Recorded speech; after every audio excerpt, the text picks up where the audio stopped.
Hello, नमस्कार दोस्तों, स्वागत है आप सभी लोगों का मगध एजुकेशन में। अभी आपको अगर याद होगा तो एमटीएस 2022 का एग्जाम हुआ था। एमटीएस 2022 का एग्जाम हुआ था।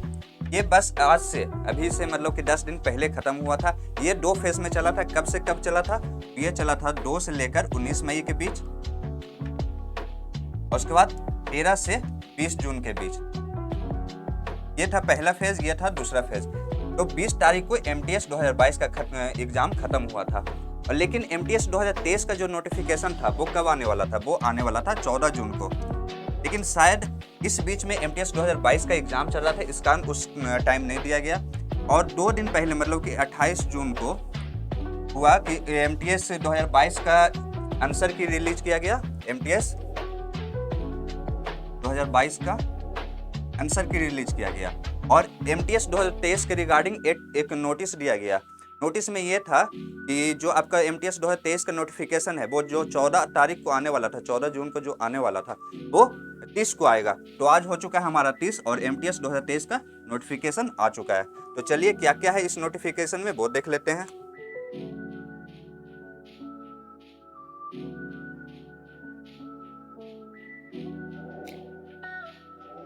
इसमें जो टाइम है, फॉर्म भरने का जो टाइम है वो कब से है? वो आज से शुरू हो रहा है। मतलब आज 30 तारीख है तो आज से शुरू हो जाएगा।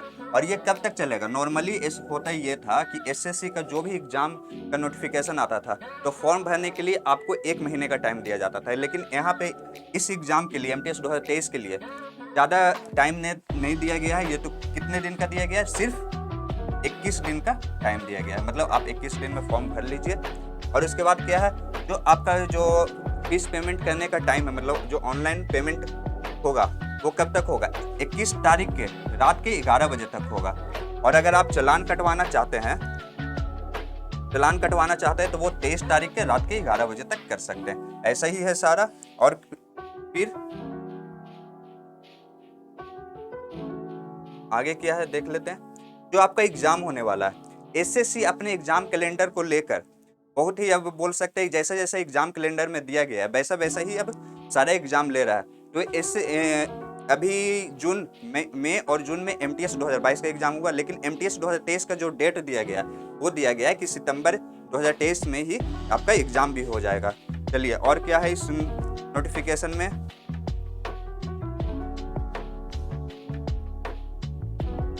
हाँ, वैकेंसी इस बार तो बहुत कम दिया गया है।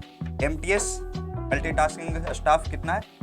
1198। और हवलदार इन सीबीआईसी एंड सीवीएन में कितना है? 360। लेकिन ये सब जो वैकेंसी है ये टेंटेटिव है। लेकिन इसका मतलब ये हुआ कि वैकेंसी को आगे बढ़ाया भी जा सकता है। ये कितना होगा ये पता नहीं, लेकिन जब फाइनल सिलेक्शन होता है तब पता चलता है कि फाइनल वैकेंसी कितना हुआ। आगे और क्या क्या दिया गया है?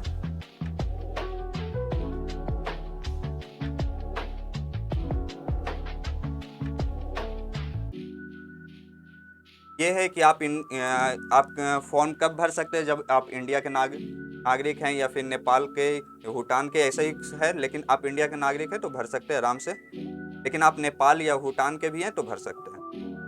हाँ, एज लिमिट आपका ये जो सर्टिफिकेट है, 10 का सर्टिफिकेट है, उस पर आपका जो एज होना चाहिए वो 1/8/2023 तक आपका कम से कम 18 साल हो जाना चाहिए।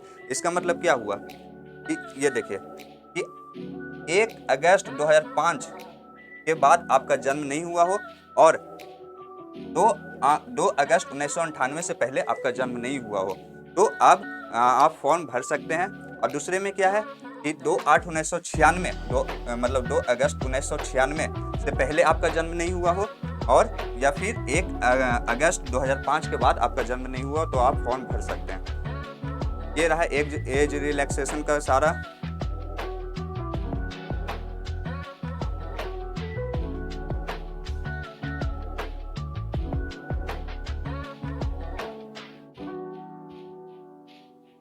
जो आपका डेट ऑफ बर्थ होना चाहिए, जैसा आपका सर्टिफिकेट पे दिया गया, मतलब जो आपका मैट्रिक का सर्टिफिकेट होगा, 10 का रिजल्ट का जो सर्टिफिकेट होगा, उसमें जो डेट ऑफ बर्थ दिया गया है उसी के हिसाब से सारा जो फॉर्म आप भरिएगा उसमें कैलकुलेट किया जाएगा। दोनों का जो डेट ऑफ बर्थ होना चाहिए वो सेम होना चाहिए।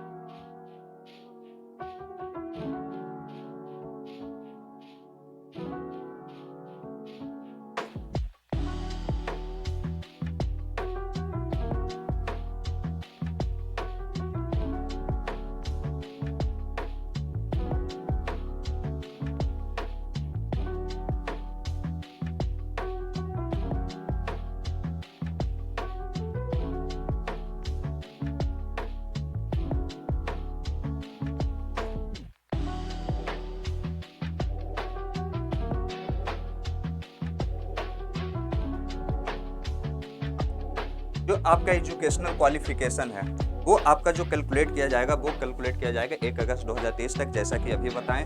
और जो आपका रिजल्ट होना चाहिए वो जो आपका 10th का रिजल्ट होगा, क्योंकि एमटीएस का जो फॉर्म भरा जाता है वो 10th पे भरा जाता है। तो इसका जो आपका सर्टिफिकेट पे डेट होना चाहिए वो 1 अगस्त 2023 तक आप अपने जो भी क्राइटेरिया हो रहा है वो पूरा हो जाना चाहिए। और क्या क्या है इस नोटिफिकेशन में?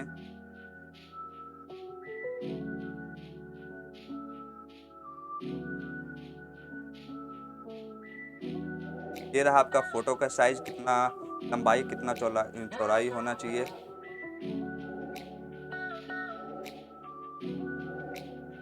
एप्लीकेशन फ़ी, आपका फीस कितना लगेगा? तो अभी एसएससी में ये होता है कि जो जितने भी लड़के हैं, पहली सबसे मेन चीज़ कि कोई भी लड़की का एसएससी सेंट्रल एसएससी की तरफ से कोई भी चार्ज नहीं लिया जाता कोई भी फॉर्म भरने का। और लड़कों में भी अगर आप एससी या एसटी है, एससी और एसटी में लड़कों का भी चार्ज नहीं लिया जाता। चार्ज सिर्फ लगता है 100 रुपया, और वो भी किनका? जो जनरल या ओबीसी के लड़के हैं, ना कि लड़कियां, जो सिर्फ लड़के हैं उनका चार्ज लगता है कितना? 100 रुपया।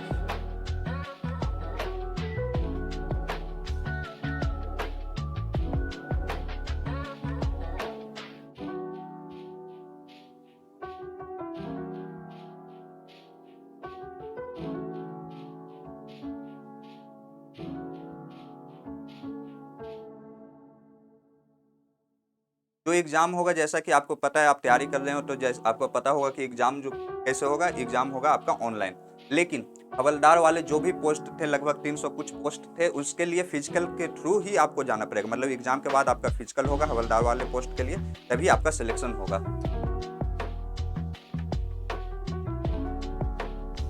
और एग्ज़ाम जो होगा वो एक ही दिन में, मतलब 45 मिनट का 2 एग्ज़ाम, मतलब एक ही साथ एग्ज़ाम होगा। जब आप सेंटर में जाइएगा तो आपको 1.5 घंटे के लिए जाना है। 45 मिनट का अलग अलग एग्ज़ाम होगा। पहला जो 45 मिनट होगा उसमें आपका मैथ और रीजनिंग का एग्जाम होगा। मैथ और रीजनिंग में कोई नेगेटिव मार्किंग नहीं होता। और ये कितने कितने क्वेश्चन रहेंगे? 20-20 क्वेश्चन रहेंगे। एक क्वेश्चन पे आपको 3 नंबर मिलेगा। आप पूरा बना कर आइए या फिर पूरा खाली छोड़ कर आइए। अगर पूरा बना कर भी आ रहे हैं तो आपका गलत हो रहा है, तो कोई भी नेगेटिव मार्किंग नहीं है। लेकिन आपका जो जीके जो सेशन 2 है, जीके और इंग्लिश में आपका नेगेटिव मार्किंग होगा। नेगेटिव मार्किंग कितना होगा? हर एक गलती पे आपका 1 नंबर काटा जाएगा। कितना नेगेटिव मार्किंग होगा? एक गलती पे आपका 1 नंबर काटा जाएगा, लेकिन आपको एक सही पे 3 नंबर दिया जाएगा। चलिए, और क्या है इस नोटिफिकेशन में?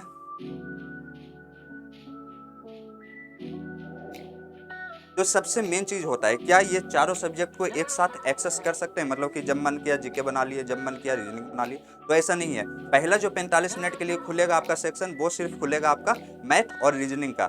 जैसे ही 45 मिनट खत्म हो जाएगा, मैथ और रीजनिंग हो जाएगा लॉक, फिर आपका खुलेगा जीके और इंग्लिश का सेक्शन। जब पहला सेक्शन लॉक होगा, 45 मिनट के बाद ही दूसरा सेक्शन का एक्सेस आपको मिलेगा। और पहले सेशन में कोई भी नेगेटिव मार्किंग नहीं है। दूसरे सेशन में हर गलती पे 1 नंबर का नेगेटिव मार्किंग है।